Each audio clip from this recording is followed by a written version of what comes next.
Hi, everybody, and welcome back to the Mid-Range Podcast. I'm Tiger, and besides me is my co-host Andres. Andre, let's just get straight into it. What do you think of the James Harden deal? Yeah, it's a good deal for the Cavs. Re-sign Harden to a 3-year, $97 million deal. They didn't want to sign him for $40 million a year or more, so kind of got to a compromise around the $32 million range. So it's a good deal. It gave them the leeway to go get Peyton Watson, who's a good young player. He's gonna help them out defensively on the perimeter. So yeah, it's a good deal. It had to be done. I'm not sure if it makes them a championship contender, but yeah, it's a good deal for the Cavs. I agree. It had to be done. Like you said, it wasn't a good deal in my opinion. It wasn't a bad deal. But after giving up Darius Garland for Harden, they had to do it. And I'm glad they were able to compromise so they could get a key player like Peyton Watson, who's a really good perimeter defender. Now, do I think this team's a championship contender? I don't know. Okay? Honestly, I don't think so. I don't think the perimeter defense is good enough. And with a player like Harden, he chokes a lot. He hasn't proven anything in the playoffs, you know, and you can't have a player like that to depend on in the playoffs. So I feel like it's a good step forward. Hopefully, Peyton Watson takes another leap. But for now, it doesn't move the needle whether they become a championship contender, at least for me. Yeah, I agree. They're kind of led by two guys who are great players, but are kind of known for not having any playoff success. With Donovan Mitchell alongside him. So yeah, they're gonna need to make some more moves, in my opinion, to take the jump because their starting five is really good. I still don't know if it's as good as the Knicks and the Sixers, but they still don't have enough depth to compete in the playoffs, at least to get to the finals. So, I mean, I could be wrong, but that's just what I think right now. I agree. I think Donovan Mitchell has done good in the playoffs. Like he hasn't done bad. Of course, he hasn't succeeded, but he does drop a lot of points in the playoffs. It's just do all the other pieces around him take the leap. And a person that I want to see take the leap on the Cavaliers is Evan Mobley offensively. He's a really good interior defender, but can he start averaging a lot more points in the playoffs? That's just my take. Yeah, and not just Evan Mobley, but the whole team collectively. There needs to be more sense of urgency in the playoffs. Like, if you're the Cavs, you've lost every year in the playoffs for I don't know how many years straight. They haven't been able to break through, so it's now or never for them. Like, Harden's getting older. Like, they gotta be able to do it this year and take that step forward to being a not just a good team, but a great team and a finals contender. So we'll see if they're able to do that. I agree. Before we move on, I want to say that I feel like the Cavs have a small time frame with Donovan Mitchell, not just Harden. I feel like Donovan Mitchell will leave in 2 to 3 years if they don't make it to the finals. Because he's Yeah. getting older, and I feel like the team are just going to be in the same place, and they have to make some moves. Yeah, it's very possible. We'll see what happens there, but let's talk about Russell Westbrook's retirement. That was last week, but we didn't get a chance to talk about it. Shout out to him for having a great career, and he's going to be missed in the NBA for sure. For sure, one of the most athletic point guards of all time.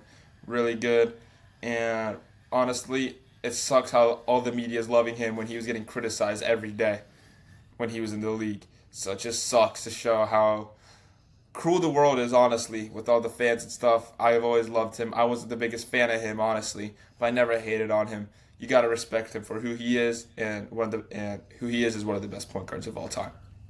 Yeah, and what you're going to get with Westbrook every night is that he's going to compete harder than anyone. And no matter if he was making shots, missing shots, having a bad night, he was always going to go 110%. And that's why I think he was so valued in the league. Not to mention averaging a triple-double for, was it 2 or 3 straight years? Like, that's unheard of. So that's just the competitor he was. And, yeah, a great career to him and a Hall of Fame career. Exactly. Yeah. All right, let's switch over to football. Fernando Mendoza, the number 1 pick, made his debut for the Raiders in the preseason. He had 10 for 16, 97 yards, and a touchdown. So a great debut for him. What do you expect from him this season? Well, he's gonna be the quarterback too. Kirk Cousins starting over him in the regular season, so I don't really expect anything because he's not going to play, Okay. unless he gets put in. So, if we're talking about if he gets put in, I expect it to be a good general manager. I don't expect to do anything special, but I expect it to do what his strengths are. Be a good leader, navigate the pocket well, make good throws, be on time. Just be a good general on the field, if that makes sense. Yeah. I think normally in these types of situations, when you have a bad team and a vet is starting over a first round pick, like Kirk Cousins, I'd say is probably going to start, I don't know, 5 to 8 games. But the Raiders are going to be so bad, like I don't see them having a good season, and then they're going to put Mendoza in, and he's going to lead the team from there. But yeah, I like how calm he is. I like just his confidence, and I mean he can make accurate throws. It's going to be hard for him on a bad Raiders team once he gets put in, but I think if they start building around him and getting better O-line, getting better pieces, then they could do something good in the future. But yeah, it's definitely going to be a process. I also feel like with the new head coach, the Raiders are going to do better. Ashton Genty, they have some more weapons on the defense. But I feel like once he gets put in, just don't do anything special, but just do what his strengths were. Be a leader, like I said, and just be a manager. Be a good manager on the field. You don't have to be a superstar in year one. Just do what your strengths are, and you'll be fine. Yeah. And then Ty Simpson, another backup first-round pick for the Rams. He went 21 for 25, 190 yards, and 2 touchdowns. So, amazing debut for him. What do you expect? You put a quarterback like Ty Simpson in Sean McVay's system, you're going to get a future All-Pro. And I know it's the preseason, but this year sitting behind Matthew Stafford is going to be really important. So, what do you expect, Trey, honestly? Yeah. No, but this is a great sign for the Rams because Matthew Stafford is obviously older. He's probably going to retire in a couple years, if not 1 year. So, if they have a young quarterback who can step right in and not miss a beat with those weapons in that offense with Sean McVay, that's going to be huge for them. It kind of reminded me of how Jordan Love got drafted by the Packers when Aaron Rodgers was having his MVP years, and we were kind of questioning it at the time, but looking back, he was able to step right in, learn from Aaron, and then just take off with the offense he was given. So, yeah, it's a very similar situation, so I think it was a smart move by the Rams. Good teams make these type of moves where they invest early in the future, where they have a good team. Of course, you want to draft for now, but they did make a draft pick, for here. So I feel like drafting Ty Simpson is really good because once Matthew Stafford retires, they're going to have a quarterback that can step right in, and they don't have to worry about drafting a quarterback or signing a quarterback. So I feel like that would be pretty good. And another underrated situation is Drew Aller. Drew Aller did really good in his debut too. And another thing about that, he's sitting behind Aaron Rodgers. And I feel like Drew Aller has a bunch of potential in the league. We saw what he did, Aaron Rodgers did with Jordan Love. I feel like it's going to be the same thing with Drew Aller, or at least similar. So, yeah, that's a great point. He looked really good against the Packers, and he's going to be able to learn from Aaron for a year, and that's priceless. That's a priceless year to have, to be able to learn from one of the GOATs. So, yeah, I think he's going to be really good for the Steelers in the future as well. And before we get to the predictions, I just wanted to shout out Trey Smack, the Packers kicker, because that was a big issue for us last year was our kicking. I mean, we lost a ton of games because of that, so if we can get a reliable kicker, that's going to be huge for us. I feel like Brandon McManus, he was your kicker last year, right? Sold so many games, so yeah, the fact that you have a reliable kicker now is really important. Yeah, for sure.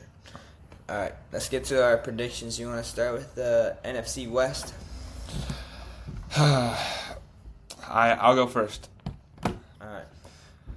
I have Cardinals dead last, Niners third, Seahawks second, Rams first. That's got to be the only right answer. Yeah, I agree. Same standings as me. Yeah. There's not that much to argue there.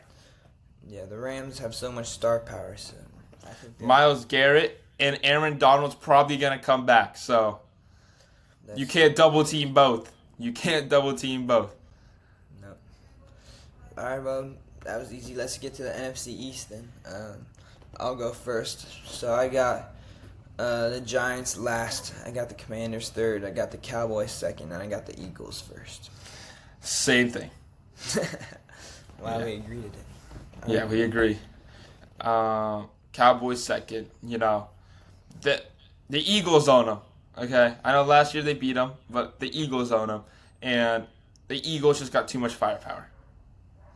Yeah, I mean, honestly, I wouldn't be that surprised if the Cowboys finish first because they have a lot of talent too, but I need to be able to see them be consistent, and the Eagles had a bad year last year, and they still finished first, so I expect them to have a better year this year and to be a Super Bowl contender.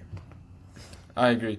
Do you think the Giants have a chance to become number 3 in the division over the Commanders? It's tricky for me because I like the Commanders with Jaden Daniels coming back. If he's back at himself when he was a rookie, then I think they'll have a good year. So, I don't know. It's a tough division, so it'll be hard for the Giants not to be in last. I agree.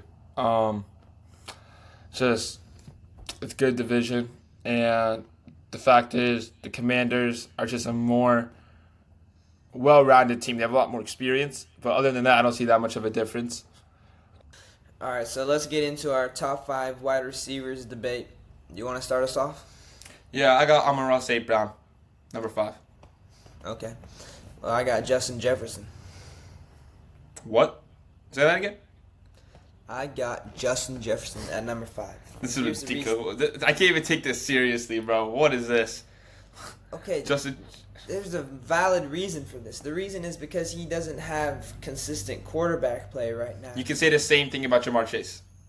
True, and Jamar Chase had statistically a top 3 wide receiver season. He has T. Higgins as his wide receiver 2, who's arguably a wide receiver 1 in the league, who's arguably a top 15 wide receiver. Jordan Addison is not a top 15 wide receiver. They can double Justin Jefferson.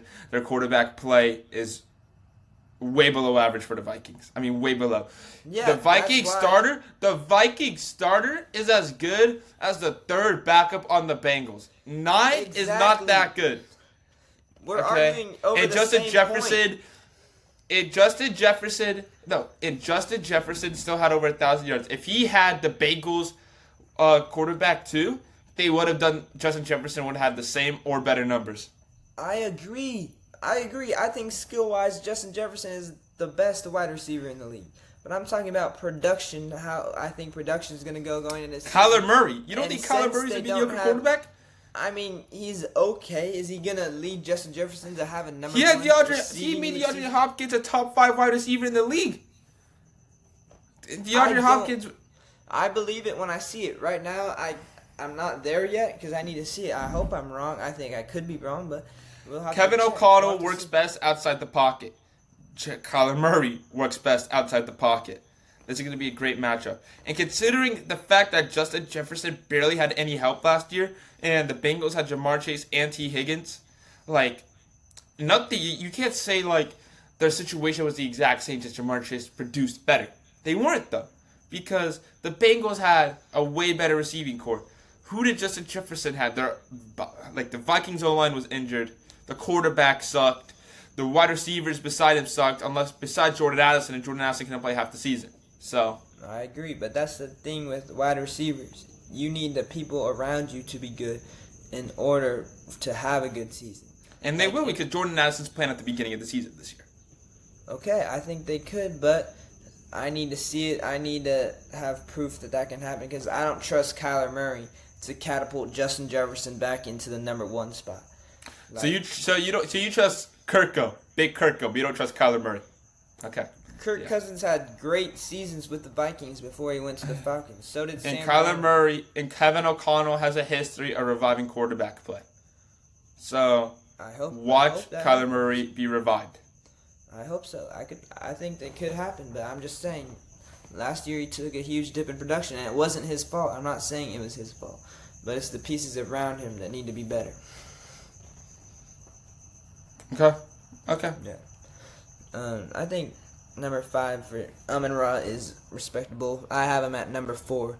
So let's get into number 4. Who's your number 4? I already know a big argument's gonna come. Jamar Chase. Wow. Okay. Okay, let's take a look at the stats here real quick, because Jamar Chase Let's take a look at the stats. had 1,412 total yards, 88 yards a game, and 8 touchdowns. And that was with Joe Burrow being hurt a lot of the season. So I think with a healthy Joe Burrow, I think he's going to be like the number 1 receiver in the league if Joe Burrow has a healthy season. He did good. But you talk to me when you have Carson Wentz throwing you the ball. That's all I'm going to say. When you have Carson Wentz throwing you the ball, the stats go down. Okay? And that's the reason why, like I said, the situation was completely different if you have Justin Jefferson at Cincinnati and Jamar Chase at Minnesota. Their situations would just flip. Justin Jefferson would have a good season. Jamar Chase would have. You're arguing at me for no reason. I completely agree. I'm not saying it's Justin Jefferson's fault. I think Justin Jefferson is a better receiver than Jamar Chase. But I'm saying their situations, Jamar Chase is in a way better position to have a number 1 year this year because he has Joe Burrow and Justin Jefferson as Kyler Murray. I agree he has a better situation. But Jordan Addison is going to be back. And I trusted Kyler Murray. And Justin Jefferson doesn't need superstardom. Okay. So you think Justin Jefferson will have a better year this year than Jamar Chase? Yes. He doesn't need superstardom. Okay. He just needs consistency. Because I think who it was? KJ Osborne. Justin Jefferson was excelling with Adam Thielen and KJ Osborne. And Jordan Addison is better than both of those. So yes, I think Justin Jefferson will take the leap back to where he was. And I know he only had 1,048 yards, and it was a down year with his elite talent, but the team sucked around him, and it's going to be better this year. And they're going to have a healthy O-line. So that's my take. I just disagree there because when you have Joe Burrow and the connection that Joe Burrow and Jamar Chase have, that's the number 1 connection in the league, in my opinion. And I think if Joe Burrow has a healthy season, that's what it's going to be. But Justin Jefferson doesn't need a connection. He just needs good quarterback play. That's the difference. He doesn't need he just needs good quarterback play. Sam Darnold. He had bad quarterback play last year, and he didn't have a good year. He had a decent year, but nothing good. But I'm not saying he doesn't need. You can't say that about any receiver. Any receiver needs good quarterback play. Yeah, of course. But what I'm trying to say, he doesn't need a Hall of Fame chemistry. That's what I'm trying to say. He just needs medium quarterback play, above average, and he will succeed to where he was. Sam Darnold quarterback play, that's what I'm trying to say. And I know Sam Darnold exceeded, but mind you, he was on the Panthers, and he was a backup quarterback before he got to Minnesota. Okay, we'll see. We'll see what happens. Yeah. All right, let's get to number 3. Who do you have at number 3? I have Justin Jefferson. What about you? All right, I have Jackson Smith and Jigba. The glaze of Jamar Chase is too much. It's too much. When you just win Offensive Player of the Year and you're not in the competition for number 1 in the league, that's just disrespectful. He's top 3. He's not 1 or 2. There were 2 players who were considerably number 1. Not last season. JSN was number 1. Whoa! It wasn't just a blowout. It wasn't just a blowout. Yeah, what are you saying? Puka and JSN were, but yeah. JSN was the offensive MVP. But I'm saying going into next season, I want to see JSN have the same year or better than last year because now defenses are going to be loaded up against him because I know they were last year, but it's going to be even more so this year. So can he still have MVP level production again this year? That's what I need to see because I know Jamar Chase can do it, but I'm excited to see if JSN can do it. Well, first of all, JSN is, I think, arguably tied for the best route runner in the league besides Justin Jefferson. He is so smooth, and his technique is really good. And second of all, he probably has one of the best hands in the league. I think he's also tied for number 1 with the best hands in the league. He really smooth it. I feel like just the way he plays is just impeccable. So that's why I feel like number 3 is a little too low. We already talked about Justin Jefferson versus Jamar Chase. You already know why I think he's number 3. I think there was only 2 people for last year's best receiver, and I didn't even think JSN was the best receiver last year, honestly. Okay, so let's get to number 2. Number 2 is JSN. I got JSN. Okay. My number 2 is Jamar Chase. So we have the same number 1. Is that what we're saying? And if you're saying Puka Nacua, then yes. Yeah, it is Puka Nacua. Mm-hmm. All right, I'm glad we agree like, thank God we're not including off the field issues, because that would drop him at least 5 spots. What are we doing? Biting girls left and right? Yeah, but the stats he put up last season: 129 receptions, led the league, 1,700 receiving yards, 10 touchdowns, and that was in only 16 games. So he had a game less than others. So I mean, I think this year he's gonna be the number 1 receiver again. That's why I have him at 1. So yeah. He's just the best. He is. I think he's tied with JSN for the number 1 hands. He's really good after the catch. He's such a big body, So he can do contested catches. He can absorb contact. He's not as smooth as JSN, but he's tougher and bigger. And I feel like the way he can absorb contact and run through contact is a big factor. And he's fast, so that's why I have him as number 1. Yep. Yeah. Good debate. I'm glad we agreed on number 1. That's the first time that's happened. Yeah. I feel like our biggest discussion was Justin Jefferson versus Jamar Chase, but yeah, but you're wrong as always. So. As always, the fans can decide, because the fans always knows I'm right. All right, we'll see. Yeah, let us know in the comments who's right. All right, so let's finish it out with a Bible verse. You don't have anything else to say, right? No, I'm good. You go. Send us off. All right, yeah. Bible verse, Matthew 5:10. Blessed are those who are persecuted for righteousness' sake, for theirs is the kingdom of heaven. I like that. Yeah, it's a good little quote, good little verse to end the episode. And yeah. Thanks for watching. We'll be back next week for more NFL and NBA news. And yeah. Thanks for watching the Mid-Range Podcast. See you next week.